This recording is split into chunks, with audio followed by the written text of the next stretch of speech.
Assalamualaikum warahmatullahi wabarakatuh. Bertemu lagi dengan saya Zakir dari Ngetrip Majalengka. Dan kali ini saya membuat podcast nggak sendirian loh. Saya ditemani sama salah satu admin wisata Majalengka yang ya lumayan keren sih. Agak fuckboy dikit ya nggak apa-apa. Kenalin dulu sama admin Ulin Majalengka.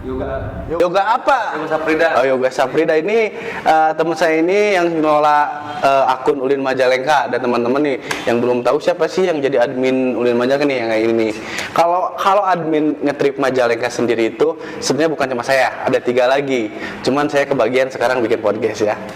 Nah teman-teman, podcast kali ini saya nggak cuman sama Yoga berdua, ada tamu spesial kita juga yang akan membahas kupas tuntas tentang dunia perwisataan mungkin atau dunia Majalengka. Yang jelas kita tidak akan membahas dunia gaib.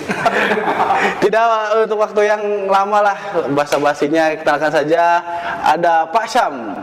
Pak Syam mungkin bisa memperkenalkan diri dulu ya sebelum kita ke topik. Perkenalkan, oh ya saya Syam Samsuari Billah. Alhamdulillah sekarang amanahnya di ngajar di komunikasi Fispurma ya, sebagai ketua program studi juga, amanah juga gitu ya.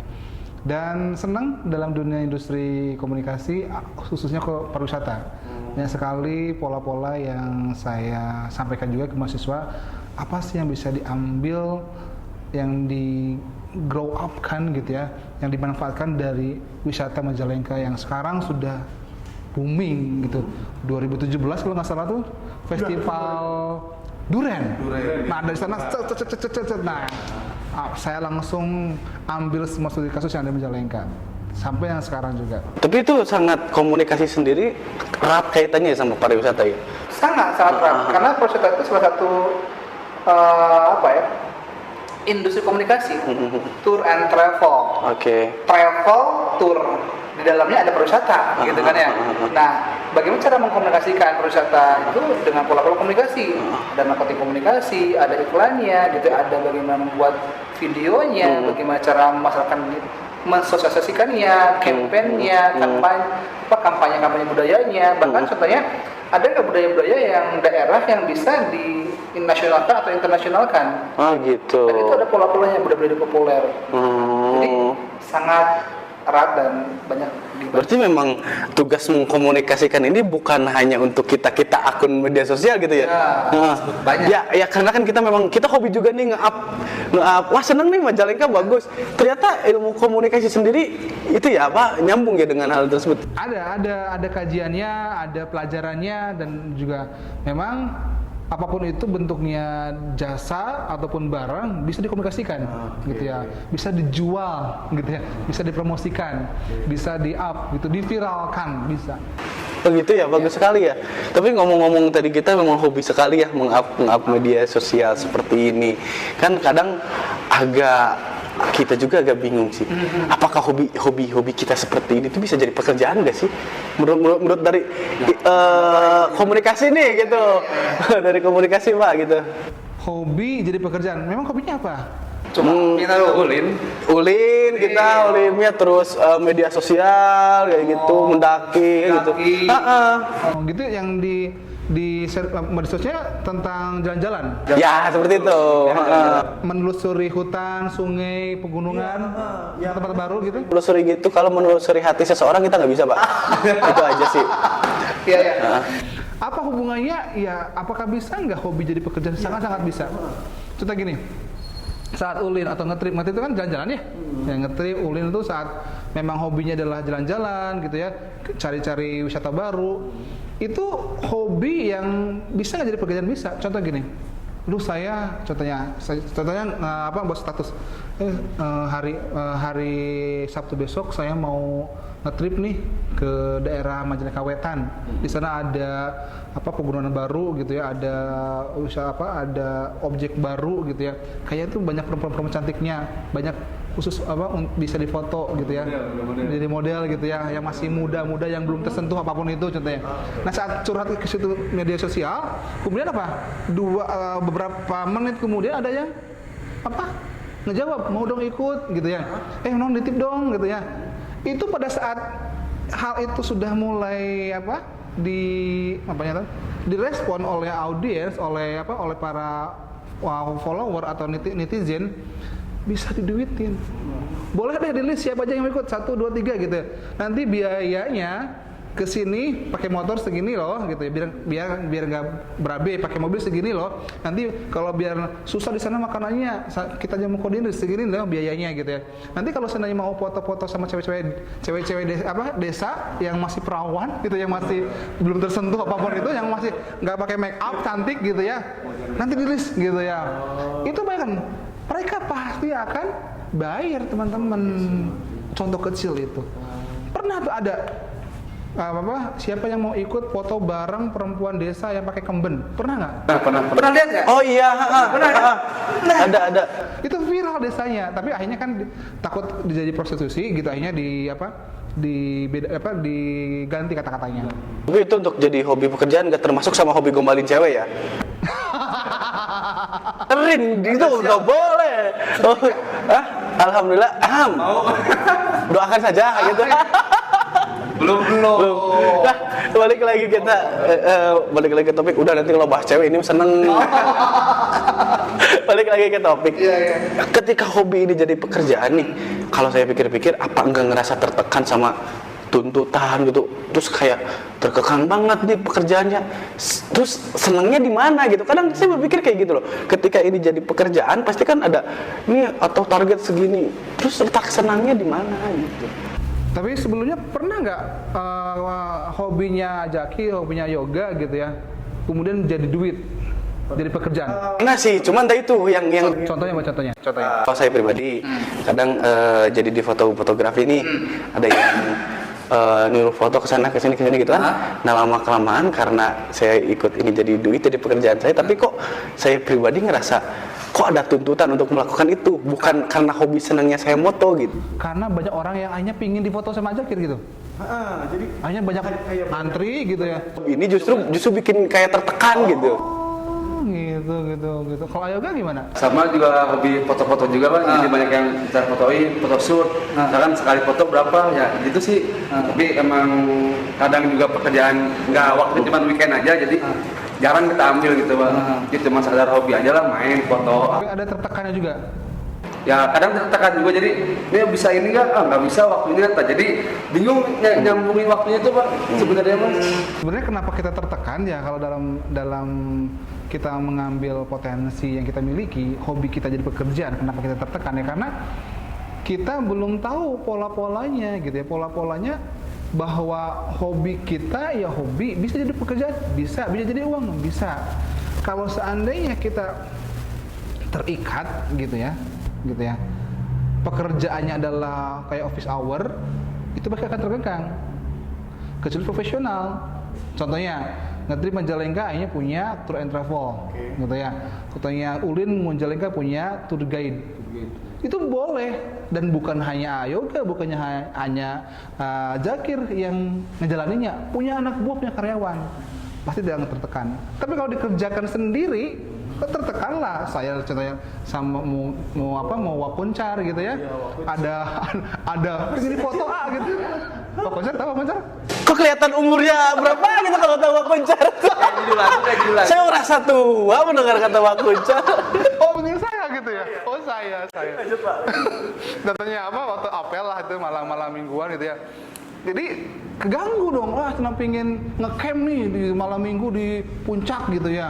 Sudah pingin foto nih, foto wedding pas di Sungai Anu gitu ya. Padahal lagi ngerjain apa, itu pasti kan terganggu karena sendiri ngerjainnya. Tapi kalau sudah seandainya hobi jadi pekerjaan dan pekerjaan jadi profesional, saya yakin nggak akan tertekan lagi. Harus tahu caranya, ada ilmunya. Dan itu mungkin bisa jadi penghasilan kita yang gede juga ya. Kalau tahu ilmunya bisa, dan kita tidak akan tertekan lagi. Malah lebih enak, kita bisa kaki, bisa santai. Kita yang ngatur. Oh ini kurang ini gitu. Kalau udah tahu ilmunya. Ya selain itu sebenarnya sih Pak gini, selain kita tadi merasa tertekan juga, itu kadang kalau perkembangan hobi yang jadi pekerjaan di daerah itu sendiri kan nggak kayak di kota-kota besar tuh yang istilahnya networkingnya juga cukup banyak. Terus ya mohon maaf kadang apa ya, orang-orangnya di sana juga udah bisa ke arah sana, sedangkan di daerah kan beda lagi. Itu bagaimana kalau kayak gitu? Jadi maksudnya mungkin kalau di kota mah gitu ya banyak hobi-hobi yang menjadi worth it gitu ya, uangnya gede gitu ya, dan orang-orang yang punya hobi tersebut banyak gitu ya. Kalau di daerah mah cuma orang tertentu saja gitu ya. Banyaknya belum mengerti ke arah sana. Dan idealisnya masih sedikit ya orang idealisnya tuh ya. Caranya bagaimana gitu ya? Itu kan agak susah juga ya kadang. Kalau di daerah kan, emang pang fotokan mang seberapa sebungkus gitu kan. Agak bingungnya di sana gitu. Jadi kalau seandainya kenapa tertekan, kenapa tadi contohnya di kota dan di desa gitu berbeda atau di daerah berbeda, karena tadi ilmunya belum punya. Terus juga kita juga bagaimana caranya agar hobi ini bisa dinikmati, diikuti sama orang-orang juga yang lain yang belum hobi gitu ya. Ada pola-polanya. Kayak gini contohnya. Pernah dengar nggak konsep bahwa kalau kita menggetok ular pernah kan ke hutan nih, ular tuh kan kepalanya kalau diketok itu kira-kira bakal malik ke mana tah? Ke belakang atau ke pinggir atau terus ke depan? Belakang ya, belakang. Kan sebenarnya kalau saat si ular itu kalau kita ngegetok badannya kita kan kena bisanya. Kita di belakangnya ditarik juga kena. Tapi kalau udah ketok kepalanya itu langsung mati gitu ya. Maksudnya bunuh kepalanya Iya, langsung mati. Karena langsung terberdaya. Atau langsung juga ke belakang juga. Maksudnya analogi ini tuh gini teman-teman. Kalau teman-teman di daerah nih kekurangan komunitas, kekurangan orang-orang yang punya idealis, orang-orang hobinya ini mah hobi eksklusif gitu ya, hobinya mahal gitu ya, tidak semua orang bisa ngikutinnya. Cari komunitas besar ada di daerah, deketin, ajak mereka ngikutin seperti hobi kita. Nanti didokumentasikan. Tuh si bos anu aja main sama saya, si akang ini juga main sama saya. Gitu ya. Nih, ikut sama saya juga. Nanti apa? Gegedug jeger kalau udah di bareng sama kita main hobinya itu, maka hobi yang kita tadi cuma sedikit sama bagian orang, mereka akan ikutan. Hanya akan viral. Membangun pola pikir masyarakat sekitar. Nah, makin banyakkan hobi yang sama dengan kita, makin mereka akan teredukasi. Oh, ini tuh bagus loh, ini tuh mahal loh, ini uangnya ada loh gitu. Kayak gitu. Coba skating gitu yang tadinya aduh hese gitu emang kota, tapi pada saat dikenalin beberapa gedung gitu, ternyata enak ya, ternyata bagus ya. Hanya apa? Jualan sepatu rodanya gitu ya, itu akan viral. Atau skateboard juga gitu, BMX juga. Jadi kita cari getok tular, digetok menular, kepalanya dulu cari. Maka hobi-hobi yang meskipun contohnya di daerah nggak laku, atau hobi-hobi yang contohnya ini hobi-hobi kota-kota besar gitu ya, mahal-mahal gitu ya, di daerah mah jarang ada peminatnya, coba deh ajak main ke gedung-gedung yang ada di Majalengka, ke komunitas-komunitasnya. Dan saat mereka suka, yakin tuh semua anak buahnya, teman-temannya, geng-gengnya itu akan ikutan juga. Dan itu menjadi potensi. Kita nggak perlu mengedukasi banyak, edukasi satu orang saja, satu orang, pasti akan menular. Oh gitu, berarti kan itu tadi masalah hobi yang mahal juga itu menjadi masalah Pak, dimana kan untuk alat atau ini juga itu kan yang terbatas juga gitu kan. Nah, ini menurut saya menjadi satu hambatan lagi untuk perkembangan ekonomi kreatif atau pariwisata di daerah tersebut. Dan juga mungkin kan untuk mengelola SDM yang inovatif dan kreatif ini juga mungkin kan tidak butuh biaya yang besar juga, tidak sedikit. Kayak pelatihan atau apa mungkin gitu. Lebih kepada pengembangan orangnya ini. Itu gimana sih kalau menurut ilmu komunikasi sendiri itu hal-hal yang kayak gitu itu? Ya. Tadi seperti yang tadi saya bilang begitu, namanya getok tular ya konsepnya itu. Nah, bagaimana kalau hobinya hobi mahal, hobinya yang memang hanya orang-orang tertentu saja. Pada saat emosinya disentuh, pada saat keinginannya disentuh gitu ya, saya yakin semahal apapun itu dijujuk lah. Pernah dengar nggak hobi mancing yang murah dengan hobi mancing yang mahal? Yang mancingnya di sungai, mancingnya di kolam, yang dapat Avanza. Bukan merek ya, maksudnya mobil gitu ya, mobil keluarga gitu ya. Pernah dengar nggak? Ada nggak? Ada. Hadiahnya cuma sekilo 2 kilo ikan gitu ya. Ini hadiahnya juga yang mobil gitu ya, bahkan rumah. Itu di Majalengka ada itu. Kenapa kok bisa seperti itu? Dan itu ada loh, dan itu dikerumunin loh. Bahkan orang-orang yang punten yang biasa aja pun ngikutin. Kenapa? Karena emosinya sudah disentuh. Karena minatnya sudah tersentuh. Dari mana minat itu? Dari apa? Ditularkan dari para gede-gede tersebut. Karena gini, si bos gue hobinya kayak gitu, macam orang ikutan sih kayak gitu. Si A itu juga ikutan hobi itu. Kenapa masih kita nggak ikutan gitu ya? Gitu ya. Akhirnya apa? Saat mereka nanti ngikutin para gedung-gedungnya, nanti pasti ada pola-polanya. Bisnis di sana akan mutar. Jualan hobinya, jualan sana how to-nya, cara bagaimana mengerjakan hobinya. Jadi kan kursus gitu kan ya. Gitu. Jualan barang-barangnya, perlengkapan-perlengkapannya itu juga akan menjadi sebuah komoditi buat para mereka. Sehingga meskipun mereka nggak punya uang, nantinya kalau jualan tersebut meskipun bukan beli duluan, kan ada yang dropship, ada juga pakai reseller, beli barang dari sana, kita hanya marketing saja. Sok ke saya aja beli pancingan ini mah, kan mahal, tapi kan dia kan nggak perlu beli dulu kan, ngambil dulu dari yang lain, nanti dijualin ke orang Majalengka, dapat uang juga. Jadi yang kembali ke tadi poin tadi, nggak mahal murah kalau sudah tersentuh hatinya, gedungnya sudah dikasih gula lah gitu ya, udah dikasih permen, maka semua juga ikutkan makan permen. Dan itu pun bisa menjadi pekerjaan gitu kan. Dan yang mahal tidak akan jadi mahal lagi karena udah ada tersentuh minatnya kayak gitu. Memang ada alur-alur tertentu yang bisa membuat masyarakat daerah ini buat hobi tertentu ya, mereka mau juga dan mereka mau mengembangkan. Nah, apakah hobi yang di daerah ini nih, kayak misalkan lah hobi yang jadi pekerjaan di daerah ini, hobi merajut atau hobi apalah gitu katakan, apakah ini bisa go nasional atau go internasional?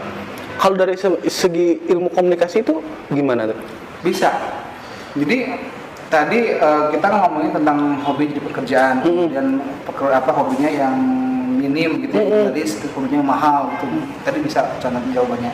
Nah sekarang bagaimana kalau hobi-hobi yang lokal atau potensi lokal? Nah itu potensi lokal itu bisa nggak jadi nasional atau internasional? Nah polanya adalah tadi pada saat kelangkaan tuh Jarang gitu, kelangkaan, kemudian perbedaan itu sebenarnya bukan lagi diasingkan, tapi malah dicari. Sesuatu yang langka, barang langka, ya dicari tapi itu dicari itu.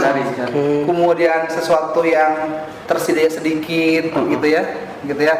Sesuatu yang yang namanya itu, yang tradisi itu udah dicari.